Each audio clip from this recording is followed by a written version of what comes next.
Yeah, maybe the bathroom. Good morning. Good morning. Peter Dunleavy here. Hi, Peter. Hiya.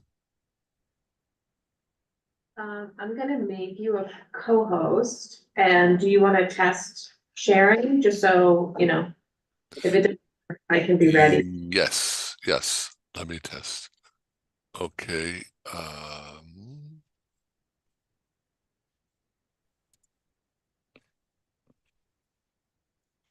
So that's my screen. Let me get the Zoom up. Let me get the presentation up. From beginning. Are you seeing the presentation? I am. And it's changing. Yep. Okay, good. Okay.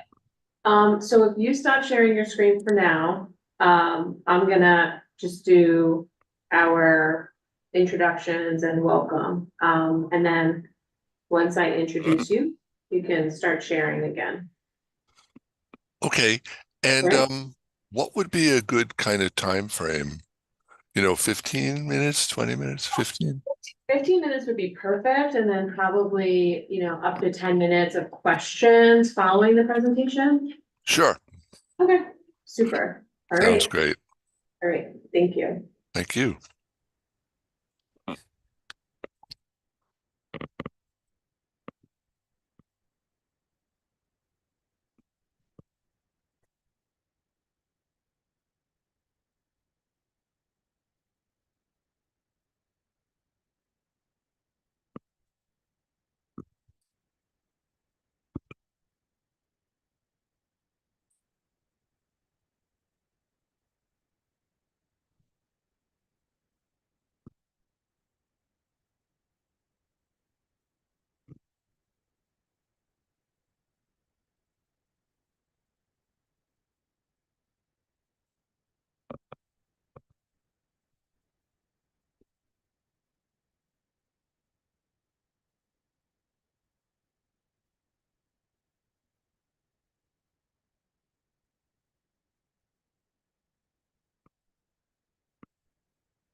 Good morning, everyone. Welcome to the Transportation Council's Active Transportation Advisory Committee. Can everybody who's online hear me? Yeah, I can. Awesome. Okay, so we will start with introductions. We don't have a very big group here in the conference room, but I will ask Valerie to introduce herself. I'm Valerie Dean from NISTOT Region 1. Linda Vonderheader from Runcer County Planning, yes. Great. If you are online participating via Zoom, please use the chat to type your name and your title and what organization or municipality you're representing today. I'll just read off the names that I see on the participants list. So we have Steve Bradsmith from CDPHP Cycle, Benjamin Luke, Christina Akey, David Long, Ed Brennan, Ethan Warren, Kaylee Knoll, Chris Alfonso, Rebecca Odell, Thomas Houlihan, Tom Benware, Mark Jakubiak. We have a phone number 518-391-4565. And we have Peter Dunleavy. So I see most of you have put your information in the chat. Thank you so much. That is very helpful.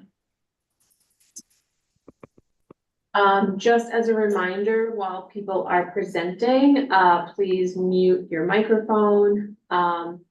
You don't have to leave your camera on, but we also would love to see you if you choose to keep it on.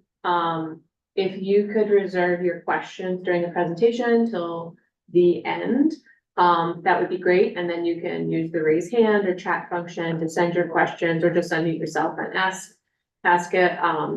And that is a lie that we are recording today's meeting because today is not a planner forum meeting. I apologize. I recycled some slides. Okay. So we do have quite a few things on the agenda. We have a presentation from the Department of Transportation on the active transportation plan. And then we'll go over some Transportation Council discussion items and other updates. So with that, Peter Dunleavy from New York State Department of Transportation is going to talk about the statewide active transportation plan effort that is ongoing. He's going to explain the goals and the status of the plan. Okay, so Peter, when you want to share your screen, it should be all set for you. Okay, thank you. Let me get it. Okay, is everybody seeing my screen? The opening page? Okay, let me see if I can.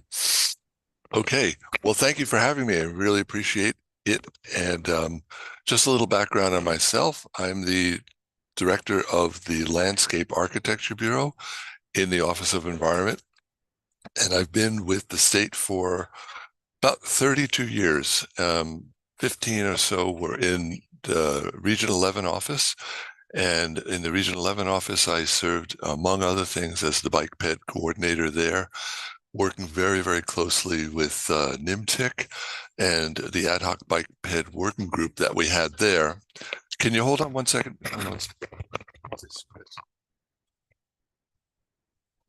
Sorry, I'm in my cubicle and there are adjacent noises. But I was the direct. I wrote the bike ped component of the long range plan for NIMTIC back in about 2002 or so, and then I've been in the main office here working on a host of things, and I'm very, very happy to be re-engaged with this active transportation plan. Let me see if, okay. So I'm preaching to the choir here. A couple of these slides are cobbled together from various presentations we've given and our consultants have given. But the way we see it, active transportation is both human-powered modes, walking, bicycling, and operating a wheelchair, along with small-scale electric vehicles such as e-bikes and e-scooters, or, of course, micro-mobility. And the forms it takes for us, and we're involved in all of these, is rail trails, such as in the Adirondacks, of course, road crossings, both on our own capital projects and the local projects that we fund through Federal Highway Administration and other sources. Sidewalks, of course, shared lanes, shared use paths, and dedicated bike lanes of all sorts, and more, navigating roundabouts and such, and even passage under bridges in rural areas, trying to accommodate both wildlife and hikers, pedestrians, snowmobiles, etc. So a real wide range of facilities with which we're involved. And our attitude is that improving safety and infrastructure for active transportation really caps off the formation of an integrated intermodal transportation system that really provides wide choices of transportation modes. And that's our goal. And I'm in charge of the Landscape Architecture Bureau. We're the lead currently for it. And it came to us, I'll do that in a nutshell, but it is a NISDOT-wide team effort. We are, talk about silos. We do not believe in silos. Our commissioner's motto is one DOT, and that's the approach we're going to take. It happens to be led in the Landscape Architecture Bureau now. Up until the recent years, the lead for bike ped coordination, the statewide bike ped coordinator, resided in our Office of Traffic and Safety and Mobility. That was Karen Lorf. I think many of you know her. And we had a promotion opportunity. We hired her, and then she had another opportunity with OGS. So the program came to us, but we had to fill the position again. It took a long time, but we're very, very happy to have Mark Jakubiak on, who comes to us from our Design Services Bureau and from our Rails Bureau. So with broad experience, that's related. So he's on the call right now. And we're ramping up because it's been a long transition of duties, and we ask for everybody to bear with us as we ramp up in re-engaging the program and building some staff for Mark and re-engaging with the consultants who we put on hold. Key things are that what generated it was that we had a plan, transportation choices for the 21st century, that hadn't been updated since 1997. And then we had a pedestrian and bicycle policy, which is much newer, only since 2010. So these are really out of date. So much has gone on. And even though we're very, very involved in all aspects of things related to and implementing things related to active transportation, it hasn't been organized. It hasn't been championed. It hasn't been focused the way it needs to be. And that's our goal. We want to establish a clear vision and goals for active transportation, strategies on how to accomplish them, because we don't want this to sit on the shelf, and measurable objectives to document progress. Everybody's always asking us for quantitative results. We just did a report to the governor just 2 weeks ago. So, of course, we want the big picture, the mission statement. What do we value about the system? And the vision statement, what do we want to become? Where do we want to go? The strategy, how will we achieve our vision? And the goals and objectives, how do we gauge our degree of success? So this is kind of the overarching, this is any good plan. And this is our plan as well. And of course, it cannot be only internal, it has to be internal and external as well. I don't know if I'm sure that at some point folks were acquainted with the group that successfully competed for the in responding to the request for proposals, led by VHB with Verity Engineering, O'Toole, Melissa Johnson for Outreach, Go Bike, and Urban Cycling Solutions, providing a presence in different parts of the state. And you see little asterisks, plenty of involvement of disadvantaged business enterprises. So we're very excited to work with them. We did put them on hold when Karen took another job after they had made some progress, and we're going to re-engage them fully in the coming months. The structure that was put in place by the RFP and we're carrying forward has on the left side really the internal organization of how we're going to tap into experts in our agency, and then on the right is including reaching out beyond us. So executive staff meeting, we had a meeting arranged before Karen moved on with our commissioner, chief of staff, all the deputy commissioners, etc. And then the commissioner is still there, but many of the people under her have moved on, retired, taken other positions. So in a way, it's okay that there was a pause, because now we're going to re-engage the new folks that are in our executive staff to set the tone. And then on the left-hand side, also the technical advisory committee, we're going to form, and it's going to meet monthly with DOT key personnel and very granular research to each of our 11 offices, with in-person meetings for every region. Then with the strategic partners, you're part of that right now. Key advocacy groups. We've had some meetings. We're continuing. We met with the NISAMPO a couple of times with their bike group, and going to continue that and continue meeting with you, with our consultants, and then a plan advisory committee with some internal and external representatives to guide it in a more detailed way, and then a whole lot of targeted outreach, especially with city DOT, transit providers, native nations as well, and a mixture of types of outreach.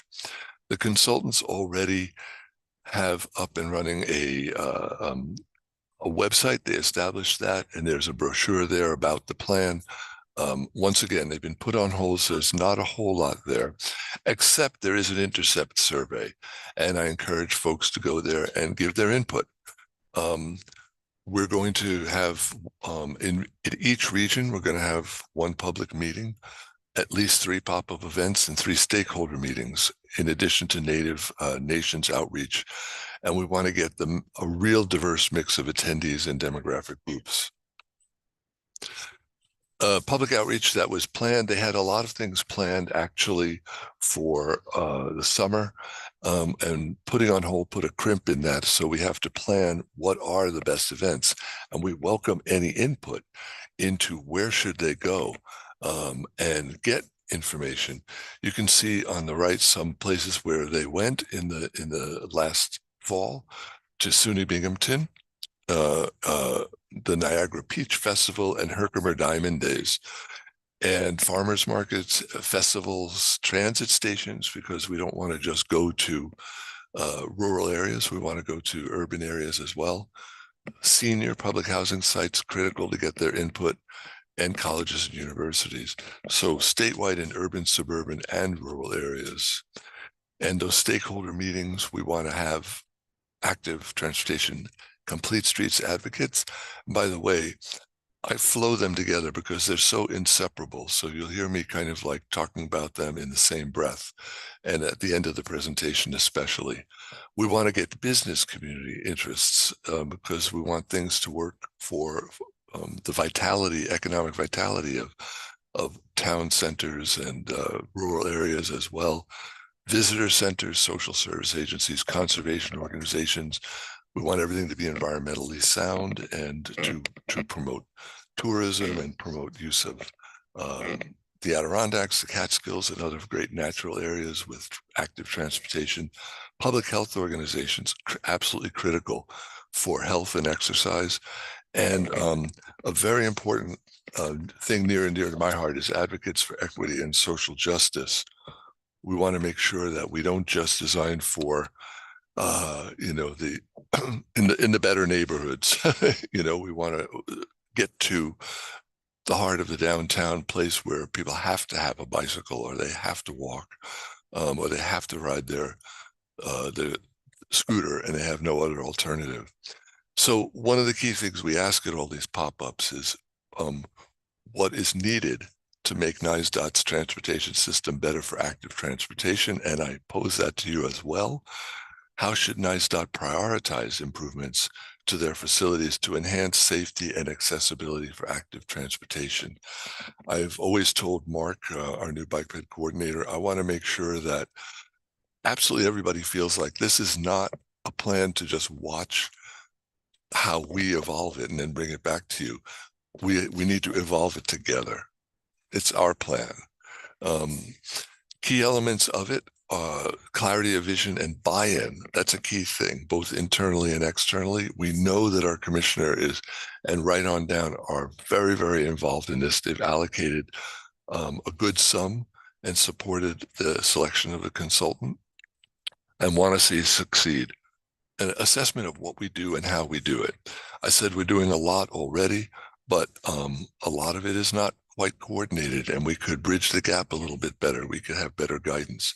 Assessment of how we communicate and collaborate, and recommendations on how to improve the process, and above all, accountability and performance measures, because if we're not performing, it's a plan that sits on the shelf. And a focus on equity. And I love this graphic that was shared with us by Nicole McGrath from, she's FHWA's bike ped coordinator from her Get There Green presentation she gave us. And vulnerable road users. I absolutely love this graphic from Massachusetts DOT. Look at everything that individual in that truck has to protect them. And what do the people on the left have? Paint and a helmet. So we have to really think of the vulnerable road users. And that's a big emphasis by our agency. Recommendations for policy and design guidance. We have a lot, but it's in scattered places, and some of it is outdated. We have design details. We have a highway design manual. We have a project development manual, many different things. We want this consultant team to build on what we already do, but also draw on nationwide BMPs. They've done plans for other states. We want them to bring the best to us so we can outdo those other states. And we want to dovetail with a statewide transportation plan that's being conducted by our program planning and program office, and the Complete Streets checklist update, and also our work with local programs and identify funding strategies. A key thing near and dear to my heart, I grew up in New York City without a car. My mother didn't drive till she was 50. My dad never drove. So this was all about my life, first mile and last mile, to get to transit. We, there's so much about that, and the implications are so great for Complete Streets and for active transportation to make that happen and to divert trips from motor vehicles. And the emphasis is on networks that provide directness, continuity, and connectivity and comfort, not just the minimum design standard, but something that really gets people to use these systems. And the group will bring to us the best practices from other documents, for Federal Highway Administration, Transportation Research Board, that we can build on. Accessibility, of course, is a core thing. It's a civil right mandate, and now PROAG is finalized. So that's going to be, we're actively looking at all the aspects of PROAG and how it is going to affect any of our design guidance documents, procedures, etc. And also work zones. We want to make sure that the plan considers all that construction activity that happens out there, and that accessibility and active transportation modes do not get sacrificed just to move cars through a work zone. Of course, micromobility is a sticky wicket. It's a blessing. It's an environmental benefit. It's something people love. It's growing like wildfire.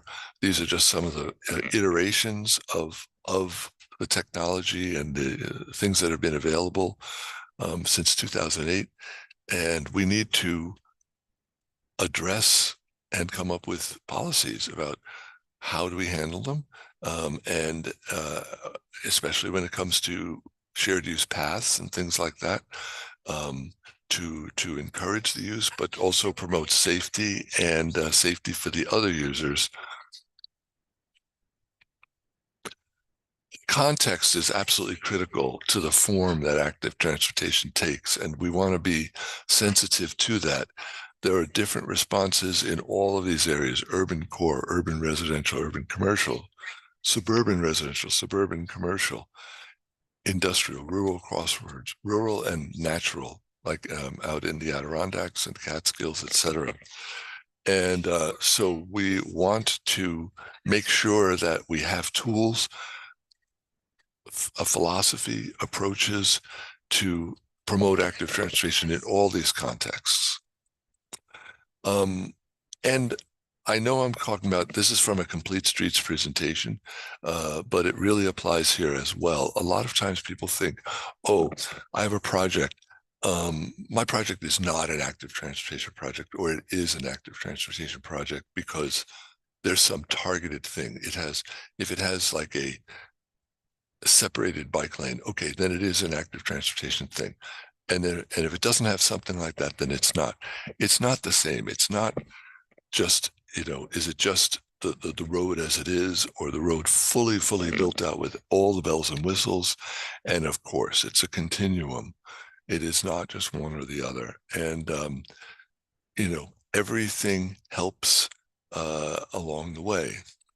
And we need to strive all together collectively to improve things however we can. And another question we always get is asked, how much do improvements cost? And it really does depend. Something like that could be just, you're already restriping, so you add another stripe, or and that could be it. But of course, it could be very expensive. And the reason why I have Paris there is because they are, Champs-Élysées is not even complete enough for them. They have a plan to make it even more complete, even more pedestrian friendly, pedestrians on the medians there and things. So, but all of these are contributing, and it depends on the purpose and need and the opportunities afforded in each project, community input, the budget, schedule, etc. And one thing I want to say, I'm a landscape architect, and my approach is that it is not, a lot of times we say, okay, how many sidewalks did we put in? How many curb ramps did we put in? But it's more than a collection of elements checked off on a list, although any of those are good. And we have to consider community context, continuity, coherence of the system, collaboration among entities responsible, and providing choices, all while providing equity and safety. And as we do this is kind of like for our own implementation. We need to sweat the details, looking for opportunities like here, continuing concrete and grade for pedestrians across a driveway, improvements to roundabouts that make places, railroad protection, crossing, pedestrian scale and branding, if we want people to use, pedestrians to use areas, and holistic design. Don't forget nighttime. Don't forget maintenance and sustainability. Putting in this nice tree, if it breaks through that grate, will somebody replace the grate? Will all the pavement markings or nice stamping that look good on opening day be maintained and repeated, and then winter, of course. So and all the environmental impacts of these things. And I think of it as we're making places. We're not just providing elements or even providing just to check off something on the list. We put in a path, but we're making places. And here's just some good examples. And always do what you can. That's the mantra. That's what I hope will come out of our plan, that everybody will be doing more and better, building on what we do. Okay, that's the end of my presentation. And here is my contact information, and Mark Jakubiak, who's also on the phone, the statewide bike ped coordinator.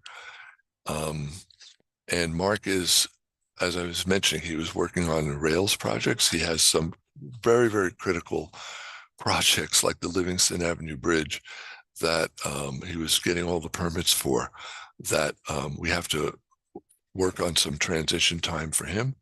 And so please bear with us. We're also actively hiring some support staff for Mark, and we hope to be up and running and to have the consultant team up and running within the early part of the year here. Thank you, Peter, and welcome, Mark. So there was one comment in the chat. Tom Benware mentioned the Empire State Trail Design Guide. I think that's when you were talking about, guidance that existed and how this plan will help, forward or improve or build upon that guidance. Absolutely. And welcome, Tom. So good to see you. How are you? And yes, we are standing on the shoulders of giants. And one of them is Tom Benware. The fantastic work that was done on the Empire State Trail. There's so much more to say about Mark's job as statewide bike ped coordinator, because one of the things is carrying forward anything to do with the Empire State Trail, any further improvements, any impacts on the way, coordinating with state parks on that, and all the state bike routes are our responsibility now to make sure that we're aware of anything impacting them, any potential improvements, diversions, anything like that.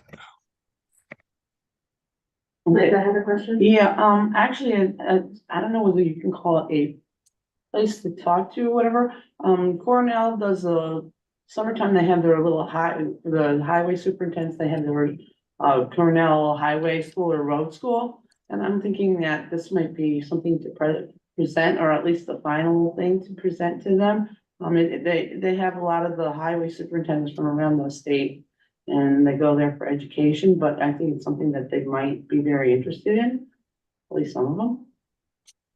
Absolutely.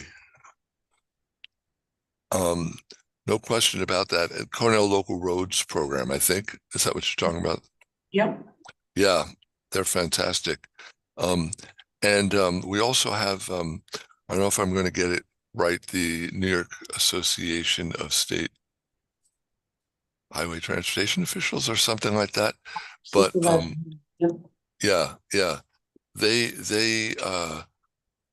they've reached out to us about a number of things, because we're updating the Complete Streets checklist, and it very much applies to local programs. So we want to connect with them too. Yeah, any suggestions, please just get them to me, and with my contact information there. Any suggestions of groups we should meet with, events that are happening, please let us know. Any personal suggestions? Go ahead. Hi, thank you very much. Yeah, this is all great. One particular question I have to ask is that, at least locally, and I work with the Safe Streets Coalition, I hear again and again throughout the state that some of the most dangerous places for vulnerable road users are state highways. So how much is this effort that you're going to do, that you're doing, will look at the state DOT itself and policies regarding state roads? This plan has been framed as a New York State DOT plan. So it really is our agency and all aspects, the pedestrian safety action plan, the vulnerable road users, but it needs to dovetail with the state master plan, state transportation master plan that our planning bureau is doing. And that is for all modes and all agencies. And so we're working very, very closely with them. And we've been very involved in the development of an approach for vulnerable road users. So absolutely, I can't say exactly what the outcomes are going to be, but we're all working together very, very closely. And we're going to take advantage of all the analysis that's been done. A lot of those people are much better at GIS and statistics and things than I am, and we need them. And it's going to inform this plan. I hope that's enough of a good enough answer, but on other meetings, we can bring them in. You can bring them in, the folks who are working on the vulnerable road users. Thanks, Peter. We have time for one more question, if anyone has one. Ivan Vamos, Peter, I may have run into you. I certainly have run into Mark with various things. Recently, meaning I think last year, the state highway safety plan, a 5-year plan, was updated, and I'm wondering how that will be coordinated with your findings, since most of the issues such as intersections and safe passing, which we're very concerned with the New York State Bicycle Coordination, should be a part of your direct planning. Hello, Ivan. So good to see you from our days way back. But absolutely, the thing is that this is not a separate, or I wouldn't even say it's not even a parallel effort. It's an integral effort that is going to tap into all of that. There's no need to repeat anything where data has been collected, recommendations have been made. It's just a matter of tapping into all of those things. And that is in the consultant scope. I'm not really sharing the detailed consultant scope and the list of things they're supposed to tap into, but all of these plans, all of these efforts, they are to build on and go forward and not repeat, duplicate, or anything like that. And whatever recommendations all of those plans and efforts are making, we want to take it to the next level of, okay, that's setting the planning level goal and identifying the problems and things. Now we are digging into what does it mean for our manuals, our details, our ways that, who do we have in the regions who is championing each thing? For instance, currently we have bike ped coordinators that are committed to a different level in every region, depending on how much time they can steal from other positions. And we have full-time ADA specialists, we have ADA coordinators, and then we have people who are in planning in each region responsible for complete streets. So it's going to be looking at the way, how do we take everything, all the good work from all those documents and all those efforts, like what you're mentioning, and make sure that we have a coherent, unified, effective approach and people in place and resources in place to make them happen, to implement them. You know, that's our goal, is to kind of like move it forward. Thank you. Thank you. I put Peter and Mark's email addresses in the chat, so if you have more questions, definitely reach out to them. They would like your suggestions, so thank you, Peter. Thank you very much. Appreciate the time. And I'll be on the call. I'll remain on the call. So if anybody has any last minute questions. Great, thank you. Can everyone see my screen now? Yep. Yes, okay. So the next agenda item is advisory committee operations discussion. So Sandy Misowitz, our executive director, is here, and she's gonna provide an overview of new guidance that we have developed for all of our advisory committees. Thanks, Jen. Good morning, everyone. So we are refreshing, revising, sort of updating our public participation plan and policies as we speak. In fact, our public participation plan is out for public review. Hopefully Jen has shared the link with you folks in case you want to take a look. But as part of that effort, we wanted to make it clear to the general public how folks can engage with the Transportation Council. And one of the primary tools we have to do that in a direct way are these advisory committees. Each advisory committee here has been run very differently over the years. And they've been sort of informal groups. We don't have appointments. We don't have chairs and co-chairs and Robert's Rules of Order and these sorts of things. They're really intended to be forums to exchange information and ideas. And we'd like to continue that, but we did want to establish some guidelines so that each advisory committee operates the same way. And I shall say at the beginning that this group, the Active Transportation Committee, is sort of the model for the others, because you folks have been doing, had some good practices over the years that we're going to try to replicate in some of the other advisory committees. So on your screen, you see the 5 advisory committees that we have currently. Obviously, we have the Active Transportation, the Freight Advisory Committee, Human Services Transportation. For those of you who've been around for a while, that used to be called the Regional Transportation Coordinating Committee. We've renamed it and rebranded that group. Regional Operations and Safety Advisory Committee, and our Equity Advisory Committee. Our Equity Advisory Committee is currently not meeting because we are trying to develop an equity policy and figure out how to use that group and what the purpose of that group is going to be. But we anticipate that group restarting in 2024.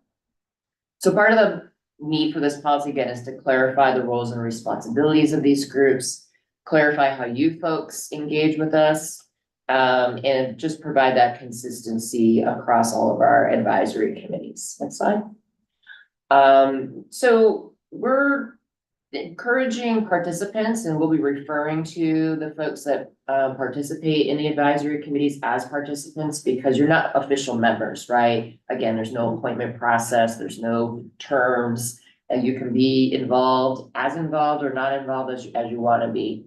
But some of the ways that we see the groups engaging with Transportation Council activities include review of our required products. And you see this list of acronyms, but essentially this is our regional transportation plan, our unified planning work program, which sets the agenda, if you will, for staff and consultant planning activities in a given year, our transportation improvement program, our congestion management process, our public participation plan. These are all sort of our federally required documents. And as in the past, we usually come to the advisory committees bringing updated information, seeking your input and feedback, and we plan on continuing using these groups in that way. The other way we do engage with the advisory committees is through our regional and community planning studies. So regional planning studies may be things like our upcoming Vision Zero Safety Action Plan. I would expect advisory committees to have an opportunity to weigh in at different points, specifically throughout the development of the regional Vision Zero Safety Action Plan. There may be other regional plans that we haven't engaged with yet that could be coming. Past ones include things like the regional trails plan or our freight parking study, these sorts of things. And then our community planning studies, or also known as our linkage program studies. We usually bring those of, interest to the various working groups depending on the topic, again, for feedback. So we plan on continuing those roles. Next slide. When it comes to the transportation improvement program projects, particularly at the point that we are seeking input when we're building our transportation improvement program. And for those listening in who weren't familiar with that, that's really the document that identifies the capital projects that are going to be using federal funds in our region. And we thought, what would be a way to use advisory committees to provide input on that process, because it's difficult to select projects. That's really done by our planning committee and our policy board. Well, one way we thought these kinds of groups, the advisory committees, could engage in that process is identifying and describing sort of the consistency of proposed projects with our regional planning studies and federally required products. So meaning, let's say that there's a trail project in the region and it's been highlighted in our capital region trails plan. The advisory committee might say, yes, this is completely consistent with it. Maybe there's another trail proposal that isn't necessarily a bad trail proposal, but it's not identified in that plan. So when we're thinking about how we prioritize TIP projects, the advisory committee might say, well, we would encourage you to promote and fund the one that's included in the plan over the one that's not included. That's just an example. Then when it comes to things like member agencies or other organizations that may want advisory committee input, this would be at the request of the member agency. So as we just heard this morning, the active transportation plan from NISDOT, I would assume, NISDOT either came to us or we were coordinated with NISDOT to bring that to you to allow you guys to provide input. And we expect that scenario to continue and be extended to other things like the planning and environmental linkage studies. So the 787 project, the 378 bridge project. There's probably numerous other ones that have yet to be conceived that we could use these groups to provide input on. The state transportation master plans, again, the freight, the NISDOT ones, there's a whole slew of them. And then also, at the more local level, any regional or local community planning study, maybe a community looking for, hey, we've got this innovative thing on our municipal comprehensive plan we think this group would be interested in hearing about or learning about, or our regional partners like CDTA when they're designing their transit development plan, or there's other types of plans that may be of interest to this group. If the member agency or a community or project sponsor comes to us and says, hey, we'd like to get input from the advisory committee, we can add them to the agenda and have you guys provide input that way. And then, there's other scenarios. We always have to have the other because there's always unforeseen things that come up and we just want to make sure we have that flexibility. Next slide. So the may nots, and this is why, one of the reasons why we had to kind of put this in writing is we've had some challenges over the years, over many years. Some of these incidents happened many, many years ago, but in order to provide some consistency to all the participants about what you can and can't do, in being involved in one of these advisory committees, we thought we would spell this out in detail. So clearly these are not decision-making bodies. The decision-making bodies of the Transportation Council are our policy board and our planning committee. These groups are just simply advisory. You may not speak to the media representing yourself as a quote member of the advisory committee. We don't have members. So, you're not allowed to represent yourself as if you are a member of a Transportation Council Advisory Committee. You can't use our logos, our letterhead, any other media for any reason without the express written consent of me. There may be times where maybe a nonprofit group is running an event and we're sponsoring, and that's okay to use our logo with our permission. But we've had situations where our logo has been put on documents without our permission, and it does not represent Transportation Council policies. So we want to put this notation in writing. Next slide. When it comes to the design details of capital projects, Certainly you folks can engage with the sponsoring organizations, public participation process, but you may not represent yourself as a member of the Transportation Advisory Committee or the Transportation Council's Advisory Committee. You would just be representing your entity, your not-for-profit group, you yourself as a resident or a citizen, but you're not to represent yourself as a member of the advisory committee. But we're encouraging you folks to get into the design details through the municipal or sponsoring agencies' public participation process, not through this group.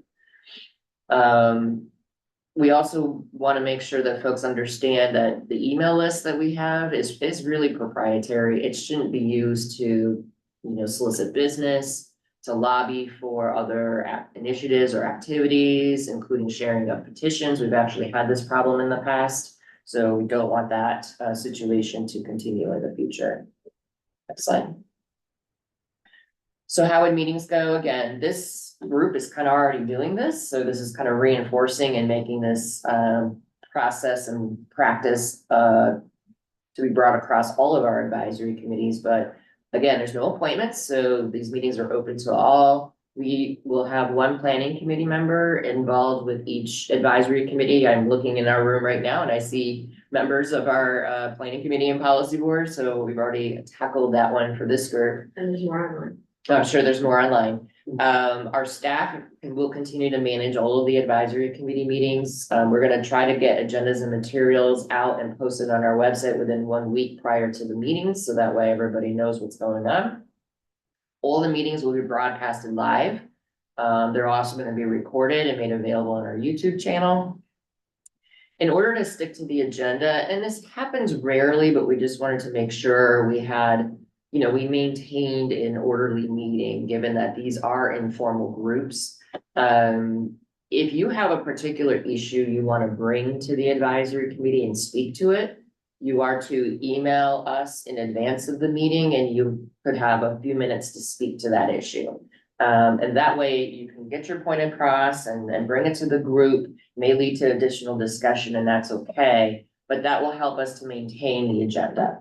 And not let it be overtaken by any one hot-button issue that may arise in the region.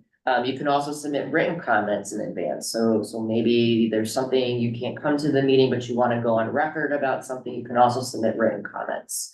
And again, all the meeting dates will be publicly available on our website, usually posted in our newsletters, usually flash them on social media, and through other means. Next slide.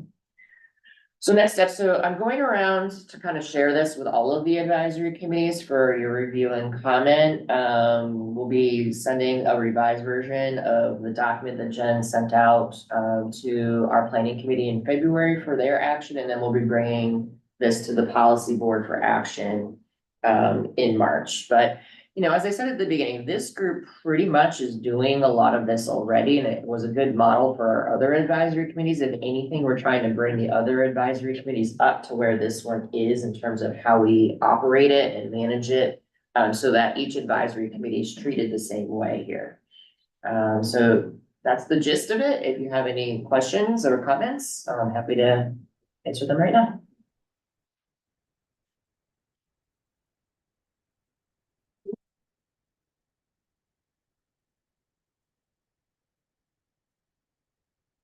So Art Clayman, from Cyclist Communities. Oh wait, sorry, that was something he just posted from the previous presentation. Okay. All right, if anyone does have comments or questions, I can provide Sandy's email, or you can email me and I'll pass it to Sandy. Thanks, everybody. Great. All right, great. Sure, thank you. Okay, so the next agenda item, just catching up from last meeting, regional trails planning. So these were the final estimates for all of the trail counts that were conducted last year. And I will be pulling this all together in a summary report, using Parks and Trails New York's like who's who on the trail kind of report as a model for how, you know, I'll hope to do this every year. And in early spring, start taking requests for counts next year. I know last year our counts got delayed a bit, so we didn't start them until June, but as long as the weather is good, it would be great to start them as early as we can, hopefully May, so we can fit in a few more. So generally, last year we received some requests from local governments for counts, but we also do them as part of our different planning studies that are going on. But if you are looking for data for a facility, the automated counters work best on separated multi-use trails. Anywhere, if there's car traffic nearby, they can be really difficult. They are pretty sensitive to the heat from the cars. So anything that, you know, we'll let you know if the trail would work for the counters, but if you're looking for data for, you know, planning initiatives, for a grant application, or anything else, let us know so we can put your trail on the schedule for 2024. All right, and I think we have Steve from CDPHP Cycle on to talk about the season updates. So it's the season wrap up. Thanks for having me. I love coming to these meetings, mainly to learn about everything else. It's really a clearinghouse for us and a great opportunity. So thanks again for always including us and keeping this open-ended, right? No appointments, so I can just show up when I want. I really like it. I'm going to do it in person now. It's time to get back face to face. And because some of these great opportunities beyond the meeting to have these discussions with some of these folks all in one place, knowing they'll be there is a great opportunity as well. So, so let's jump into it. We ended the season roughly December the 12th. Ridership significantly dwindled into December. We had that long bout of rain for quite a bit. Weather was good, but intermittent. So we keep trying to push it later in the season, but as the climate sort of adjusts, we don't need to get into that, but as it adjusts, we're seeing higher levels of rain, and that really, you know, kills riding. I don't even think it's the weather, like what happened to us over the weekend. In certain areas, they can clean that up. The roads come back pretty quickly, and riding resumes. But it's this rain in the constant rain that really kind of hurts us, and then followed by some cold weather. So either way, we ended in December. And from an operations perspective, pushing much past December, we don't know how much we're going to get here. And based on our numbers, we'll really have to get into it to determine what we could do to move forward. We launched the system, 200 plus e-bikes in June, right around Father's Day. So a late start. Unfortunately, we discussed that here, the last update. That's based on supply chain and the like. Then we launched pedals in September. Ultimately, if you look at what we accomplished overall this year, we essentially launched a brand new bike share in the capital region for all intents and purposes. The only similarities between the operation of an electric bike system and an operation of a strictly pedal bike system is that they're both two wheels and they both have pedals. Otherwise, it is a marked difference between the two systems, and operating them is very different. There are pros and cons to both, and we can see in our ridership and some of the data from the ridership how much more people are going to use these e-bikes, the distances, the duration, and things like that from an operations perspective, it laces in a whole new level of management. It starts with battery swapping, and then the mechanicals and things like that. It is essentially a whole new system. So the accomplishment of CDTA and shared mobility and drop mobility, the partners in this with the support of CDPHP, was pretty significant. And again, just like launching in 2017, it was all done in a very short timeline that most people in this industry would laugh at when we tried to accomplish. But we got it done and had some great success. We had 8,000 regular users throughout the season, pretty consistent regular users. We had over 26,000 rides, and that was essentially on about 200 bikes.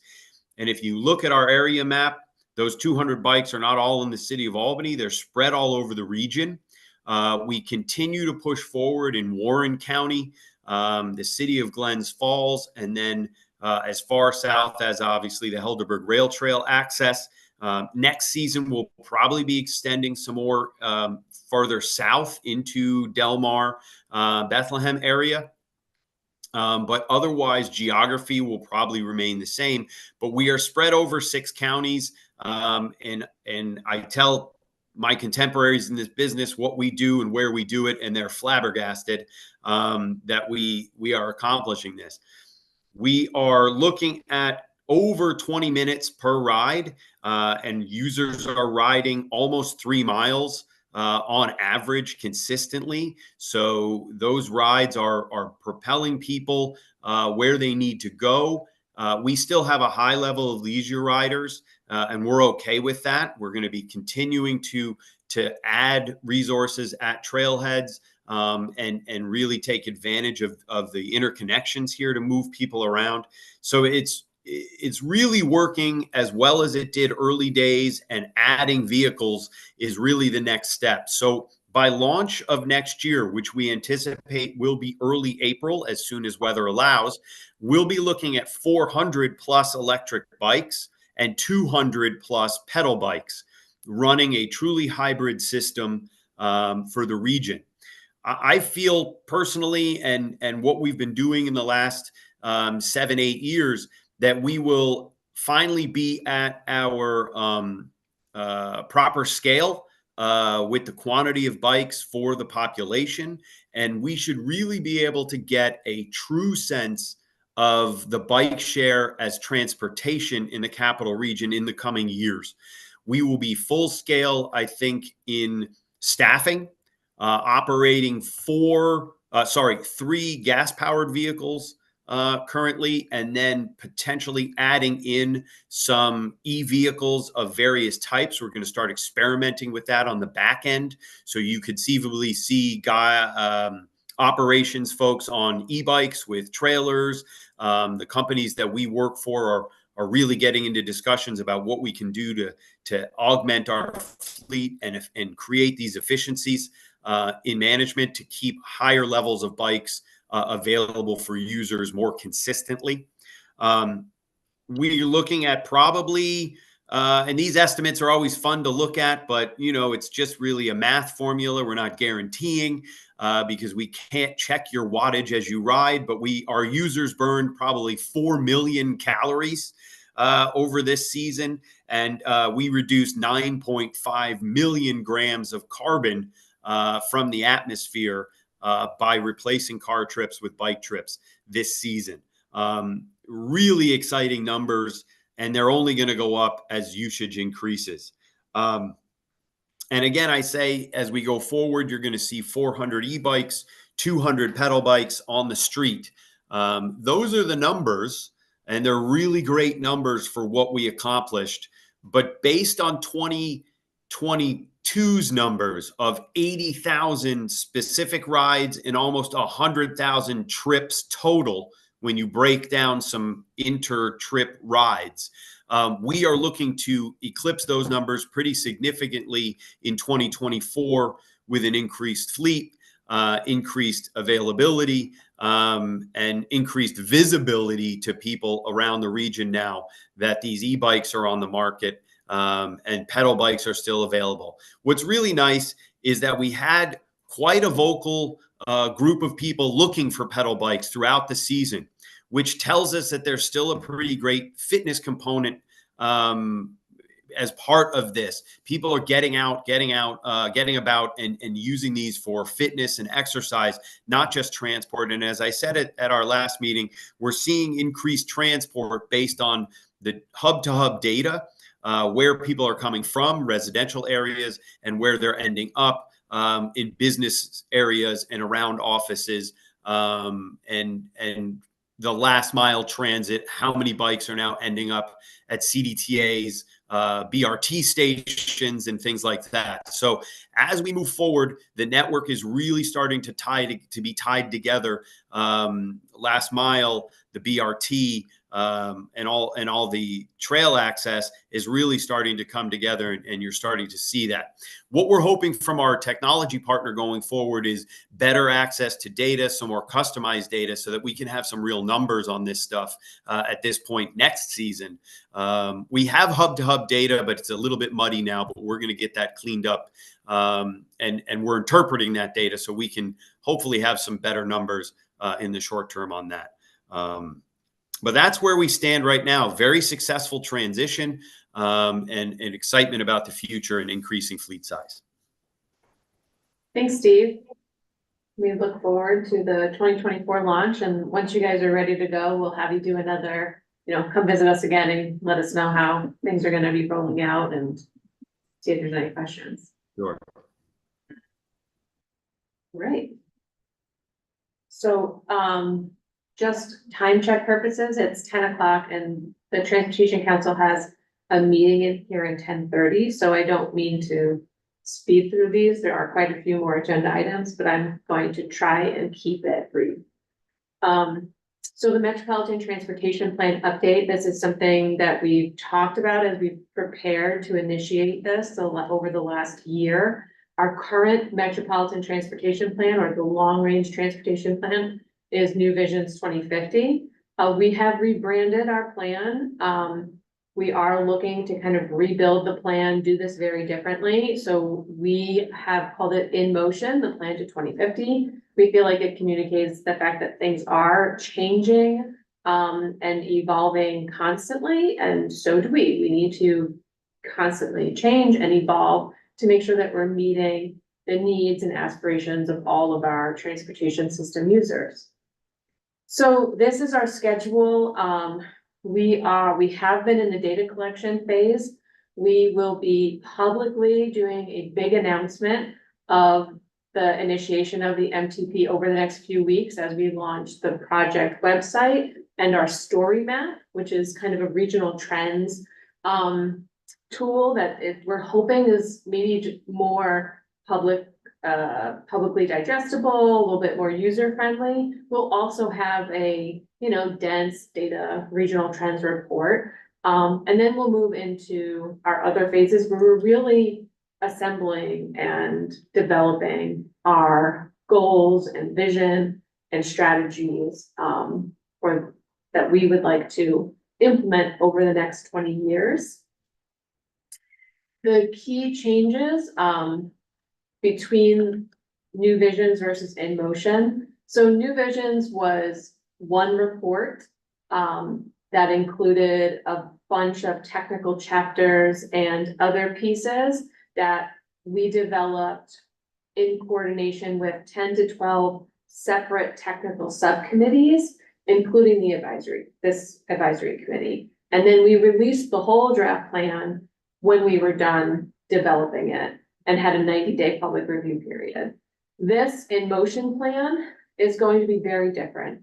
We'll still have multiple pieces and materials, but I think it's not going to be kind of, I don't want to say siloed, because the point of the MTP is to coordinate transportation, but not separate chapters based on mode or topic, but really a cohesive plan that's more broken out by kind of the steps in the planning process. Public involvement will be continuous and thorough through all phases. So as we launch this update, we will be promoting surveys for the public. We'll be tabling, we'll be doing pop-up events. And we'll be doing that continuously until September 2025. If your municipality or organization or agency has an event coming up, a conference, a meeting, and you're looking for a speaker and you might be interested in long-range transportation planning or looking for vendors for tabling, please keep us in mind and reach out because we would like to get as many places as possible and reach as many people as possible. And the plan development will still be staff-led. This is unique to our MPO. A lot of other MPOs just hire a consultant and the consultant handles the whole process. This is going to be staff-led. We will have an in-motion task force that we're in the process of assembling. And we will have some consultant assistance with things like graphic design, or some of the technical pieces like our financial plan. But the vision, the strategies, policy is all going to be staff-led. And just to kind of point out some of the trends that we've already kind of noticed as we've been compiling data, definitely the change in workplace and lifestyles is really coming through in the transportation data. We saw the number of people who work from home more than tripled since pre-pandemic.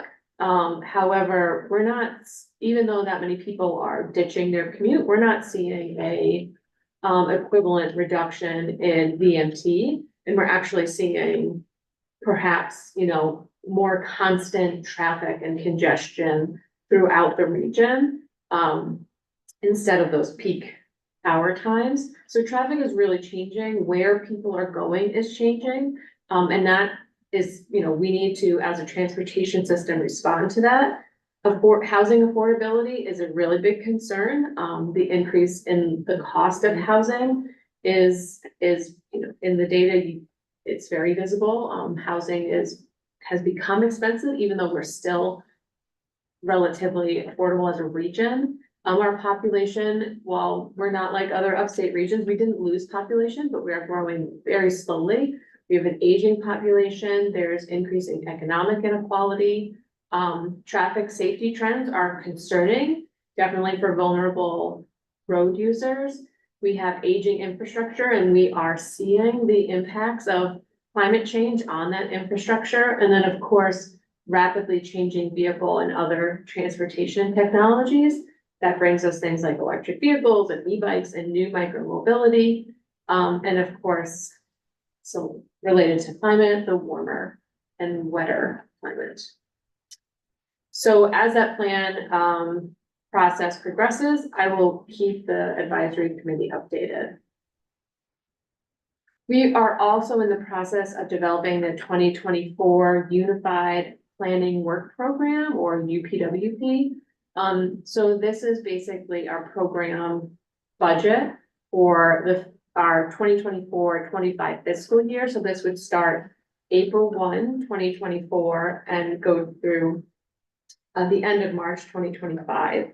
We did a solicitation in March asking for new planning study proposals, and we received 5 requesting about $500,000.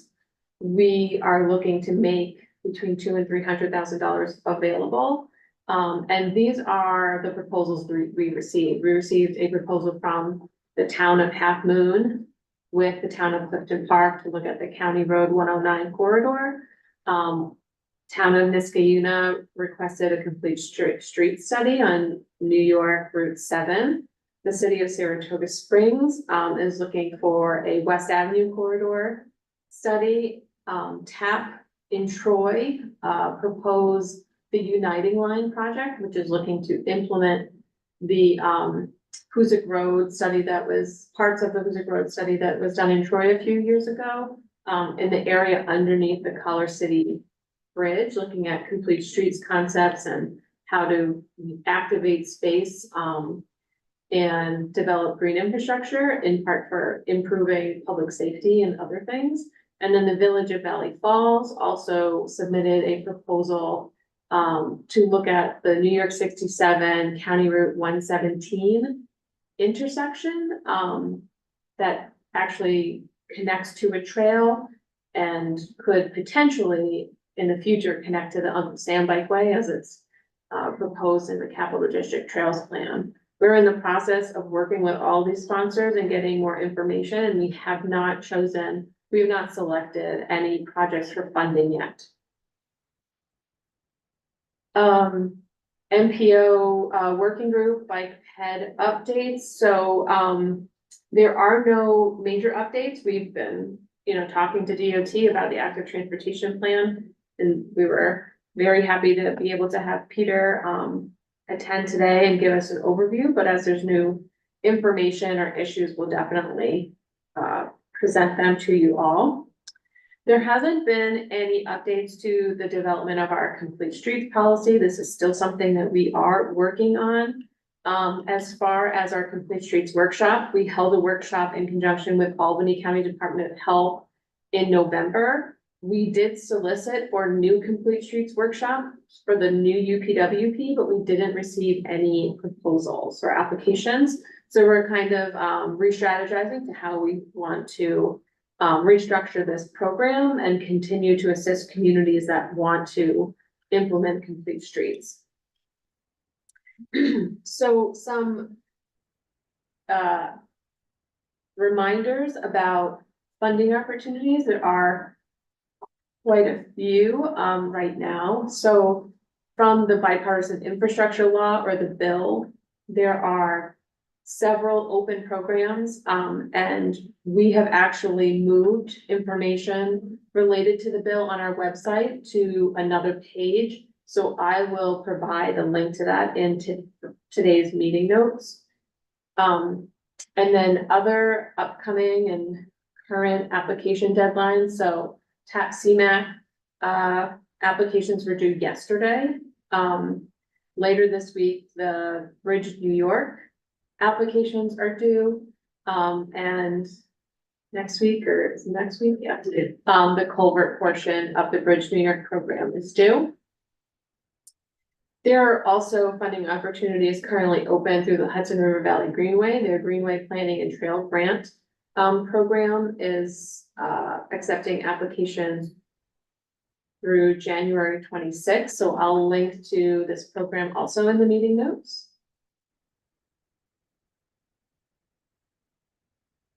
And I did send out this project spreadsheet, which I know is way too difficult to read, probably on the Zoom, and definitely cannot read it in here.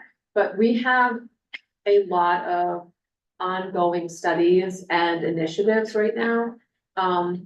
There are about 3 linkage studies that are going to wrap up by the end of our fiscal year, so by the end of March. And we have a few big regional studies that are kicking off, like the Safe Streets for All Grant Vision Zero plan, the Metropolitan Transportation Plan. So we are, usually this spreadsheet is only 2 pages, but we are currently on 3 pages. And I'm hoping that one of the projects wraps up so we can keep this neatly to 2 pages. Yeah, if I will attach this again to the meeting notes, but everyone should have this table if they're looking for the status of a specific project. Other Transportation Council news, our joint program with CDRPC, the Technical Assistance Program, is still open, and we're going to accept proposals on a rolling basis. There is no deadline. So again, these are small scale community planning projects. They could be data collection. They could be a small land use or traffic data analysis. And proposals should be sent to the techassist@cdrpc.org email. So we can set up a time to discuss the project. This is outdated information. I should have deleted this, but there are no current upcoming trainings and workshops, but I do encourage people to check the, Saratoga County. oh, that's right. The Saratoga County Planning and Zoning Workshop is January 30th. In Saratoga County, so I can provide information about that in the notes, but the New York State LTAP Center offers workshops, some online, some in person on an ongoing basis, so I encourage you to check their website if you're interested. And Sandy mentioned that we released our draft public participation plan last week for public comment. So it is on our website, and I'll also link to it, but the public participation plan lays out how we will perform outreach to the public, and how we will measure that engagement and how well we're doing. And it applies to all of our studies and initiatives that are funded with federal transportation planning funds. And then I will also, there is a guidance document that is a companion to what Sandy presented today related to the new advisory committee guidelines, so I will also provide those in the notes. So, we have about 10 minutes. If there's anybody who wants to, if anyone has an announcement or update to share, you can also put it in the chat and I can read it for you. So for DOT, in addition to our active transportation plan, we are currently working on our statewide transportation master plan. There is a website available and a survey open to the public. And for the Saratoga Plan and Zoning Conference, which was mentioned, I think it might be the 31st, whichever day is a Wednesday that week. Thank you.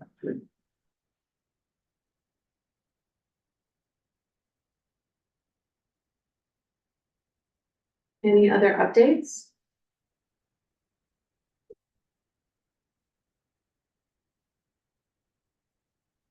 Okay. So our meeting schedule for this year, as you know, we've moved to a quarterly meeting schedule. Although we may continue to still have special meetings that happen in between these quarterly meetings, like we had the 378 and the 787 meetings. But our usual meetings will be quarterly. So the next meeting would be April 9th, then July 9th, and October 8th. Also, you'll probably be seeing more of Chaim Simon, who's been with us now for a while. He'll probably be doing more of the Active Transportation Advisory Committee meeting management. I'm still obviously here and around, but gonna transition Chaim into it because he is amazing and he is a very avid cyclist. He actually bikes here every day on his e-bike from Albany. And he's been great to work with, so, and I'm sure everyone will enjoy him and he'll do a great job with the advisory committee. So with that, I think we don't have any other news or updates. So I thank you all for attending today and we will see you April 9th.